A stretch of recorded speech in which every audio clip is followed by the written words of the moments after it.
부활의 기쁨을 경험하는 복된 주일에 우리가 생명주일로 지키게 되었습니다. 역사적으로 생명을 죽이고 학대하고 경시하는 풍조는 악의 영이 그 시대, 그 나라, 그 영역을 장악했을 때 일어나는 전형적인 현상들입니다. 이것은 문명의 발전 단계와 상관없이 도리어 문명이 미개한 상태보다 문명이 발전했을 때 역사적으로 이러한 생명 경시, 생명을 죽이는 일들이 더 많이 일어났습니다. 고대 문화 유적지들을 탐구하고 연구하는 사람들에 의하면 멸망당한 고대 도시나 그런 문화 유적에서 엄청난 영아들의 뼈들이 발견된다고 합니다. 대표적인 것이 바로 로마 제국을 한때 무너뜨리기까지 할 수 있었던 카르타고라는 제국이죠. 작은 나라, 도시 국가에 불과했던 카르타고는 로마 제국을 위협했습니다. 유명했던 한니발 장군의 전략과 또 용기, 전술로 인해서 로마 제국은 속절없이 수차례 무너졌습니다. 이렇게 로마 제국이 무너지는 것이 아닌가 싶을 정도로 로마 제국은 한니발 장군의 이끄는 카르타고 군인들에 의해서 정복당했죠. 그렇게 뛰어나고 용맹스럽던 카르타고가 어떻게 도리어 한순간에 무너질 수 있는가? 역사가들은 그 카르타고에 있었던 그들의 정신에 심각한 문제가 있었다고 지적을 합니다. 그래서 이 카르타고라는 이 나라는 원래 이 두로와 시돈이라는 나라의 식민지였고, 그래서 영어로는 뉴시티라고, 새로운 도시라고 부릴 정도로 그런 식민지였고, 그래서 그들은 무역업이 활발했고, 그건 두로 시돈 때부터 그 바다의 무역업이 성행해서 많은 돈을 버는 부유한 나라였습니다. 그래서 그들에게는 일찍부터 이 유물론적 사상이 발달했던 것입니다. 인간의 정신, 영혼, 생명 이런 것에 대한 인식보다는 잘 사는 것, 풍요로움, 그런 유물론적 사고에 근거해서 그들은 생명의 존엄성을 깨닫지 못하고 정신세계를 물질로 대체할 수 있다는 이런 유물론적 사상의 기초에 있었습니다. 가장 중요한 것은 그들이 섬기는 몰록이라는 이 우상, 그리고 그 몰록이라는 우상을 위한 신전에 드려지는 제물이 영아들이었다는 거죠. 갓 낳은 자신의 자녀들을 불태워 죽이는 우상 숭배를 그들은 자행했습니다. 그 잔재들이 그 카르타고의 유적들에서 그 영아들의 뼈들이 발견된다고 합니다. 당시의 카르타고는 가장 잘 사는 나라였고 문명으로 발전한 나라였고 로마 제국을 위협하는 나라였다면 최고의 군사력, 경제력, 문명을 가졌다고 하지만 도리어 그런 나라에서 생명을 죽이는, 경시할 뿐만 아니라 생명을 죽이는 우상을 섬기고 있었다는 것입니다. 그것이 카르타고라는 나라에 국한되는 이야기겠습니까? 오늘 이 시대, 21세기에 사는 오늘 이 시대, 이 현대사회에서 가장 잘 산다고 하는 나라들에서 가장 많은 낙태가 이루어지고 있다는 것은 공통점이 있습니다. 그 당시처럼 신전에서 어린 아이들을 불태우지는 않지만 모태에서 소리 없이 죽어가게 만들고 있습니다. 오히려 더 기술적으로 죽이고 있습니다. 그리고 그 영아들의 뼈는 아무도 모르게 사라지고 감추어지고 있습니다. 더 은밀하게, 더 잔인하게.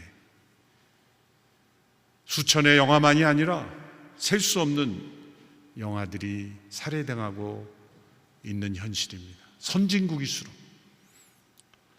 더 그런 일들이 일어나고 있죠. 이것은 문명이 발전함으로써 생겨나는 우리들에게 심각한 현상들, 그것은 유물론적 사상이요, 그리고 생명을 경시하는 사상으로 변화된다는 겁니다.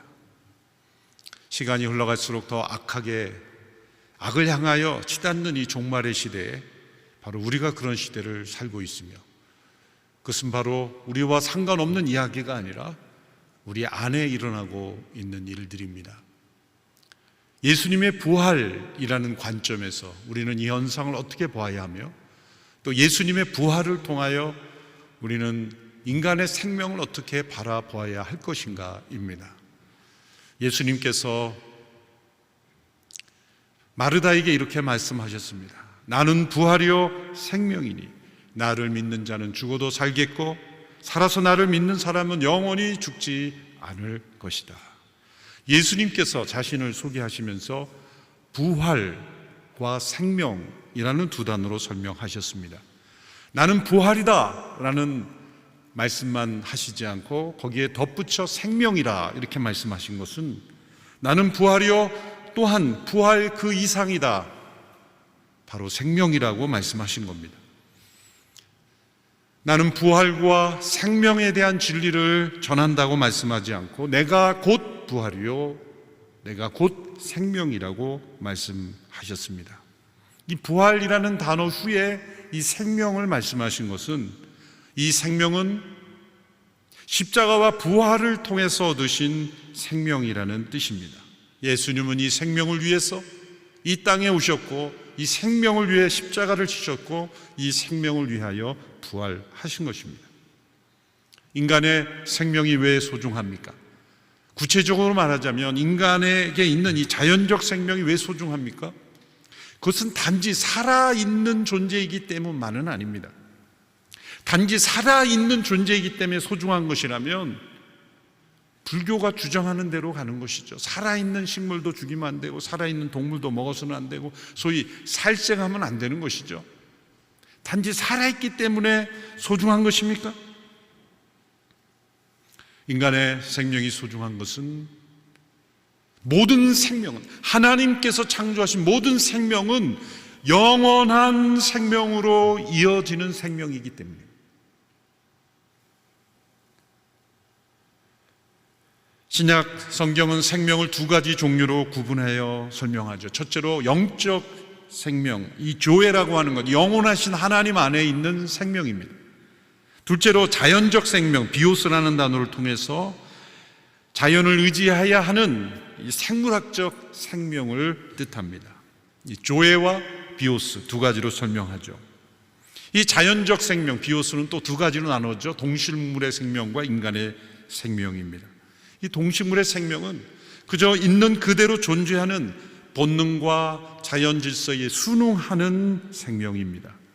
땅 위에 있는 동물은 철저히 땅 위에 있고 물속에 있는 생물은 철저히 물속에 존재하는 생명입니다. 그런데 인간의 생명은 이와 다릅니다. 인간은 두 발로 땅을 딛고 살지만 저 높은 산에 오르고 저 높은 우주를 여행하고 저 깊은 바다를 탐험합니다.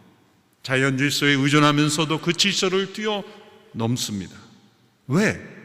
인간에게만 이 자연적 이 생명이 이처럼 다른 것일까요? 그러한 모습들이 보여주는 이유는, 인간의 자연적 생명은 비오스의 단계만 머물도록 창조된 것이 아니기 때문입니다. 하나님께서 창조하신 생명은 영원한 하나님의 생명과 자연적 생명이 연결된 존재로 창조된 것입니다. 그런데 이것을 끊어버리고 단절시킨 것이 바로 인간의 죄입니다. 생명과도 같은 하나님의 말씀을 떠나 자기 뜻과 자기 의지로 살아가려고 했을 때 우리는 그 생명으로부터 멀어지게 되었고 단절되게 되었습니다. 그로 인하여 우리는 마치 뿌리가 잘린 나무처럼, 줄기에서 끊어진 꽃송이처럼 살아있으나 살아있는 것이 아닌, 살았으나 죽은 자와 같은 유한한 인생이 되어버렸습니다. 영원한 생명을 잃어버린 존재가 된 것입니다. 인간에게 주어진 숙제는 이것을 다시 연결하는 겁니다. 인간의 힘으로, 피조물의 힘으로 모든 인간들이 기회를 모으고 함께 협력해도 있을 수 없는 일입니다. 도저히 이것은 다시 회복할 수 없는 것입니다. 인간의 지능이 발전돼서 인공지능이 나오고 의학이 발전해서 수많은 의료 기술들이 나온다 할지라도 이 인간의 자연적 생명, 비오스를 영원한 조의 생명과 연결할 수 있는 인간의 기술은 존재하지 않습니다. 불가능합니다. 그것은 그 생명을 창조하신 하나님께서 행하셔야 하는 일입니다. 그 일을 행하시기 위해서 오신 분이 예수님이십니다. 예수님을 우리가 독생자라 부릅니다. 독생자라는 영어로는 one and only begotten son, 유일하신, 그리고 낳아지신 분이라는 거예요. begotten son, 낳아지신 분이라는 거예요. 이 낳는다라고 하는 단어는 같은 종류를 설명할 때 낳는다는 거예요. 사람은 사람을 낳습니다. 사람은 새를 못 낳습니다. 사람은 동물을 못 낳습니다. 사람은 사람을 낳을 뿐이에요. 같은 종류를 낳을 뿐이에요. 다른 종류는 만듭니다. 하나님은 사람을 만드셨어요. 하나님은 사람을 낳지 않으셨어요. 만드셨어요. 하나님과 사람은 분명한 차이가 다른 종류입니다.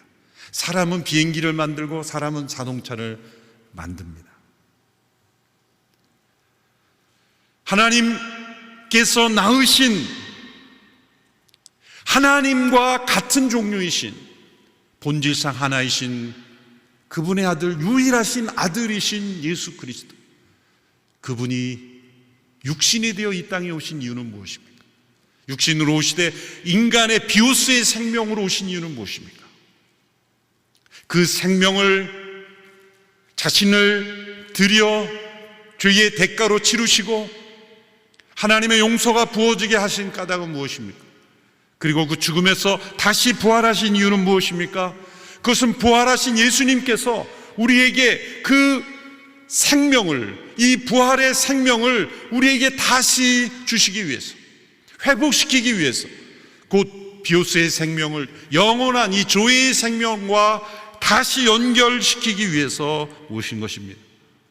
그분이 이 땅에 성육신으로 오시고 생명으로 오셔서 십자가를 지시고 그 생명을 우리를 위한 대속제물로 내어주신 것, 하나님의 모든 진노가 그 십자가에서 다 처리되시고 죽음에서 부활하신 예수님, 그분 안에서 우리는 이 영원한 생명, 예수님 안에 있는 이 부활의 생명을 이제 우리에게도 허락하신다는 겁니다.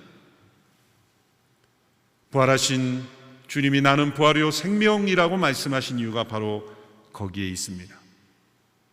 그리고 인간의 생명이 그토록 소중한 이유는 바로 이 생명 안에 영원한 생명이 이어져야 하기 때문입니다. 잠시 살다가 영원히 소멸하는 존재는 없습니다. 하나님께서 창조하신 모든 생명은 이 영원한 생명으로 연결되도록 하시는 것이 하나님의 계획입니다.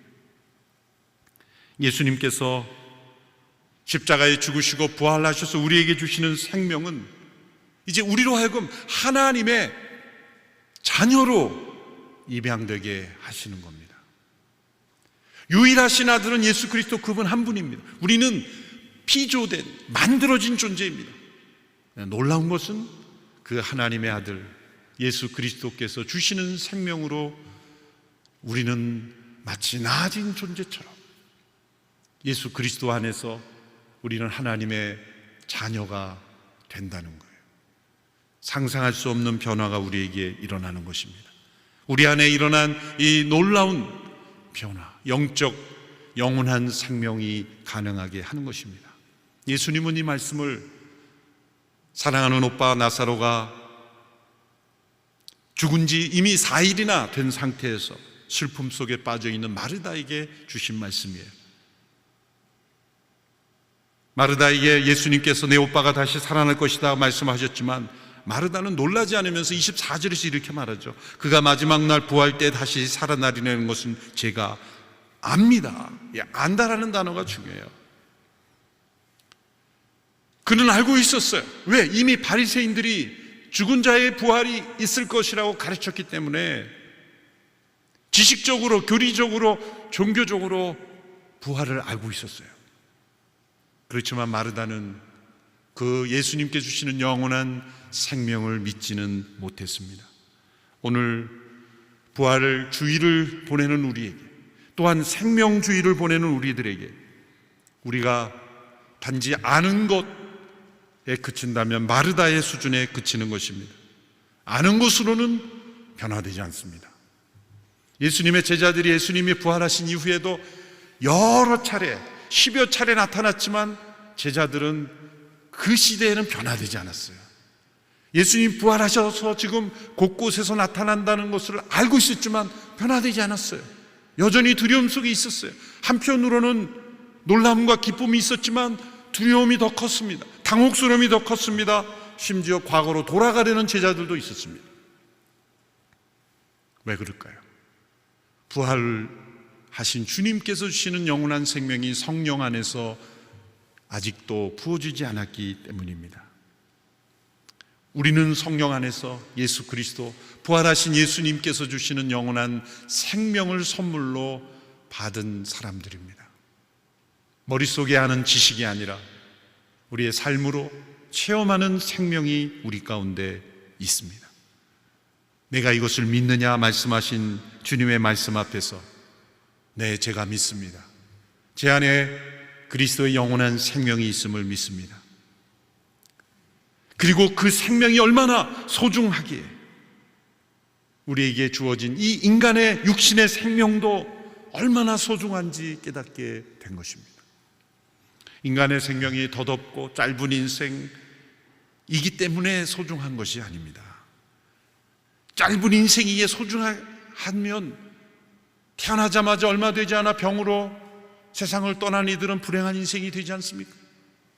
인생이 짧기 때문에 소중한 것이 아닙니다. 단지 살아있는 물체, 생물이기 때문에 소중한 것이 아닙니다. 이것은 영원한 생명으로 이어지는 생명이기 때문에 소중한 거예요. 이것을 모태로부터 지키고, 그리고 이 생명이 호흡이 있는 한 우리 안에 영원한 생명이 모든 생명들에게 부어지기를 우리는 함께 기도하며 노력하며 사역해야 하는 것입니다. 그리스도께서 부활이십니다. 또한 그분은 우리의 생명이십니다. 나는 부활이요 생명이니 말씀하신 그 예수님의 말씀을 우리가 믿을 때 우리 온누리교회 안에, 그리고 한국교회 안에, 이 대한민국 안에, 온 세상에 하나님이 창조하신 생명을 천하보다 소중히 여기며, 또한 천하보다 소중한 그 생명이 영원한 생명으로 변화되기를 우리는 계속해서 기도하는 저와 여러분이 되기를 주님의 이름으로 축원합니다. 기도하겠습니다. 하나님 아버지, 부활이요 생명이 되신 예수 그리스도 안에서 우리를 변화시켜 주시고 우리에게 영원한 생명의 능력이 되어 주시니 감사합니다. 주께서 부활하셔서 우리에게 영원한 생명을 주셨으니 이 생명으로 살아가는 저희들이 되게 하여 주옵소서. 또한 우리에게 주신 육신의 생명 가운데 영원한 생명이 임하셨으니 소중한 생명들을 귀하게 여기고 보호하고 사랑하며, 그리고 그 생명이 지켜지는 일에 앞장서는 우리 모든 성도들, 특별히 우리 청년들 되게 하여 주옵소서. 예수님의 이름으로 기도하옵나이다. 아멘.